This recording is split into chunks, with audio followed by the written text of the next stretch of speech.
તારી વાત સાચી છે, પણ આપણે વ્યાજે રૂપિયા લાવ્યા છીએ અને પૈસાની વ્યવસ્થા નહીં થાય તો વ્યાજ કેટલું થશે? ચિંતા ના કરો પપ્પા, પૈસાની વ્યવસ્થા થઈ જશે. અરે વકીલ સાહેબ, આવો આવો વકીલ સાહેબ. પહેલા તો એમ કહો કે કાકીની તબિયત કેમ છે? સારું છે સાહેબ. તો કાકીને હરવા ફરવા લઈ જાઓ, ચાતરાયું કરાવો અને માં ખોડેલા દર્શન કરાવો. સાહેબ, કેવી વાત કરો છો? અમારા ગરીબ માણસની મસ્કરી હુકમ કરો છો? અરે વ્યાજે રૂપિયા લઈ તો મેં આ ઓપરેશન કરાવ્યું છે અને તમે અમારી મજાક કરો છો? અરે મને તમારી પરિસ્થિતિ ખબર છે ને, એટલે જ કહું છું કે કાકીને ચાતરાયું કરાવો, હરવા ફરવા લઈ જાઓ અને માં ખોડેલા દર્શન કરાવો. તમે હવે કરોડપતિ થઈ ગયા છો.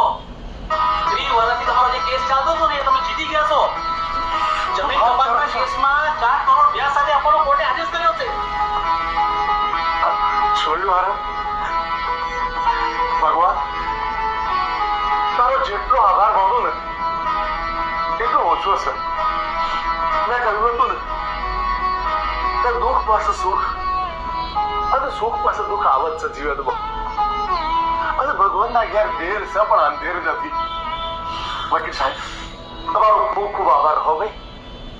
કાકા, મારા બાપા માએ મને ભણાવવાના રૂપિયા નહોતા ત્યારે તમે જ રૂપિયા આપ્યા હતા. હું એનું વળતર તો નહીં ચૂકવી શકું, પણ મારથી જે થાય મેં કર્યું. લ્યો, કોર્ટનો આદેશ છે, અંદર ડ્રાફ્ટ છે, એ બેંકમાં ભરાઈ દેજો એટલે તમારા ખાતામાં રૂપિયા આવી જાય. ભગવાન, તારો ખૂબ ખૂબ આભાર હો.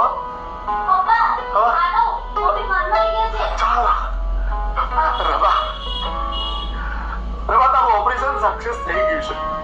હવે તને જરાય તકલીફ નહીં પડે હો. સારું થઈ જાઓ, તું કોઈ ચિંતા ના કરતી. અરે પૈસાની ચિંતા હું કરે છે? ભગવાને આપણા ઉપર લીલા લહેર કરી છે. જો આ આરોહી રૂપિયે ધનલક્ષ્મી આપણા ઘરમાં આવીને આપણો જે જૂનો કેસ ચાલતો હતો ને જમીનનો, સરકારમાં આપણે લડતા હતા, એ કેસ આપણે જીતી ગયા છીએ અને કોર્ટે આપણો 4 કરોડ રૂપિયા આલ્યા છે. આપણા દુઃખના દિવસો ગયા.